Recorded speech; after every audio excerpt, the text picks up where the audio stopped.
अगर हमारे बच्चे सुधर गए तो वृद्धाश्रम की जरूरत ही नहीं पड़ेगी। वृद्धाश्रम बनना हमारे समाज के लिए बहुत बड़ा कलंक है, बहुत बड़ा कलंक है। क्यों? क्योंकि हम ऐसे हो गए कि माँ बाप हमसे संभल नहीं रहे, उन माँ बाप को हम दर दर की ठोकर खाने के लिए छोड़ देते हैं और वो जाकर के वृद्धाश्रमों में फिर धीरे धीरे पलते हैं और वृद्धाश्रमों में फिर जाकर उनको जीवन काटना पड़ता है। भाई एक बात है, जितना हमारे माँ बाप हमारे लिए करते हैं ना, शास्त्र कहते हैं कि हम अगर हमारे शरीर की चमड़ी को निकाल करके और उस चमड़ी से जूतियां बना करके उन जूतों को माँ को पहनाए, पिता को पहनाए, तो भी हम माँ बाप के ऋण से उऋण नहीं हो सकते। ऐसा ऋण माँ बाप का हमारे ऊपर होता है। और इस समाज में कुछ दुष्ट बच्चे ऐसे भी हैं जो विवाह हुआ, नौकरी लगी कि तुरंत 2-5 साल बाद माँ बाप को किनारे कर देते हैं, भूल जाते हैं कि माँ बाप भी हैं, माँ बाप ने हमारे लिए कुछ किया है।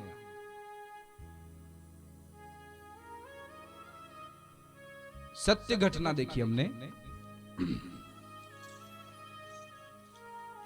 एक मां जिसके पति का देहांत बहुत कम उम्र में हो गया, अब उस अकेली मां ने अपने 4 बच्चों को पाल पोस करके बड़ा किया, उन्हें पढ़ाया भी, पढ़ाया लिखाया भी, उनके कपड़े लाना, स्कूल की फीस भरना, उनकी शादियां करना, सारे काम किए। पर वही मां जब बुजुर्ग हो गई तो बड़ा बेटा कहता है ये छोटे भाई के पास रहेगी, दूसरा नंबर का कहता है तीसरे नंबर वाले के पास रहेगी, और तीसरा कहता है चौथे नंबर वाले के पास रहेगी। क्यों भाई? उस माँ का क्या अपराध है?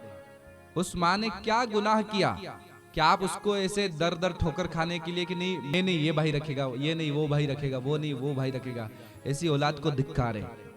चुल्लू भर पानी में डूब मर जाना चाहिए जिसके 4 बेटे हो और उन 4 बेटों के होते हुए वो माँ अगर दर दर की ठोकर खा रही है।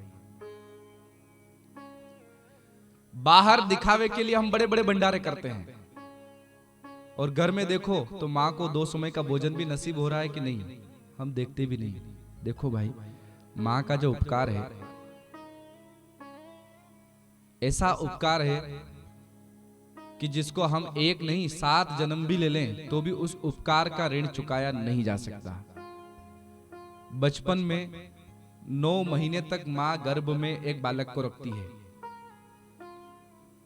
एक उपाय करो आप, 2-5-7 किलो के पत्थर को लो और पेट पर बांध करके 2-5-10 दिन चलो, शरीर पर उस भार को रहने दो, आपको पता चल जाएगा कितना मुश्किल होता है। लेकिन माँ उस गर्भगत शिशु को लेकर के 9 महीने तक उसको पेट में रख करके पाल पोस करके, और फिर 9वां मास जब प्रारंभ होता है, प्रसव वेदना कितनी भयंकर होती है।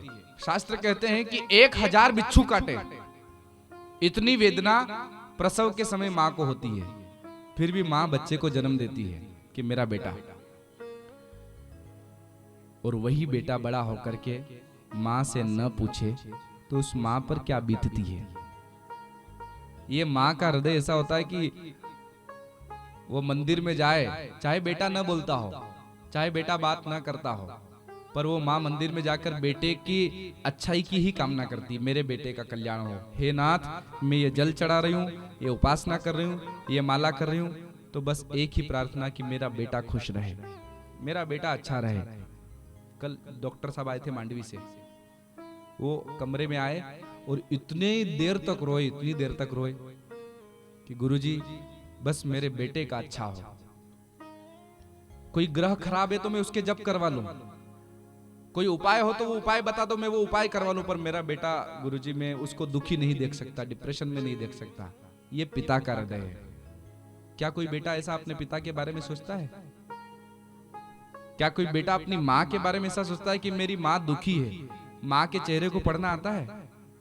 विवाह हुआ, पत्नी आ गई, नौकरी लग गई, बेटा दिन भर घर में तो रहता है लेकिन माँ से पूछता तक नहीं कि माँ तूने खाना खाया कि नहीं। वो माँ दिन भर इंतजार में बैठी रहती, मेरा बेटा बात करेगा मुझसे, पर बेटा दिन भर घर में घूम रहा है, माँ से बात तक नहीं करता। उसकी उपेक्षा की जाती है माँ की, अनदेखा, नजरअंदाज किया जाता है, रहने दो। ऐसी माँ की सेवा क्या किस काम की? घर में हो और आप 2 मिनट माँ के पास बैठ नहीं सकते तो कैसी सेवा कर रहे हो आप सच बताना। आखिरी बार आप माँ के पास 10 मिनट तक कब बैठे थे? आखिरी बार आपने माँ के गले में हाथ डाल करके गलबैया डाल करके उसको लाड़ प्यार कब किया था? है किसी को याद? आखिरी बार आपने कब माँ के साथ में बैठ करके भोजन किया और बिल्कुल हंसी ठिठोली करते हुए माँ को हंसाया? है किसी को याद? वो माँ बहुत आस करती है कि मेरा बेटा कभी मेरे साथ बैठकर भोजन करे। वो माँ आस करती है कि मेरा बेटा कुछ नहीं, मुझे धन नहीं चाहिए, पर कम से कम 2 मीठे बोल मुझसे बोल ले, ज्यादा नहीं, पर कम से कम कभी तो आकर के मेरे गले में हाथ डाल करके माँ कैसी हो। जैसे बचपन में झूल जाता था ना, माँ नहीं दिखती तो बेटा घर में घूमता घूमता माँ कहाँ है, मम्मी कहाँ है, मम्मी कहाँ है, पूरे घर को ढूंढ लेता। बिना माँ के घर अच्छा नहीं लगता था। और वही बेटा आज माँ दिन भर सामने घूमती है, बात तक नहीं करता, तो उस माँ को कैसा लगता होगा?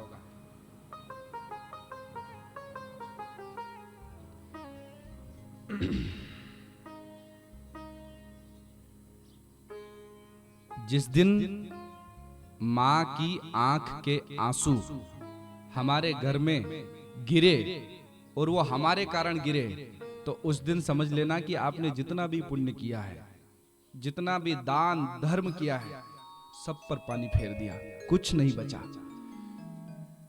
अगर बचाना है ना तो अपनी माँ के आंख के आंसू बचाओ।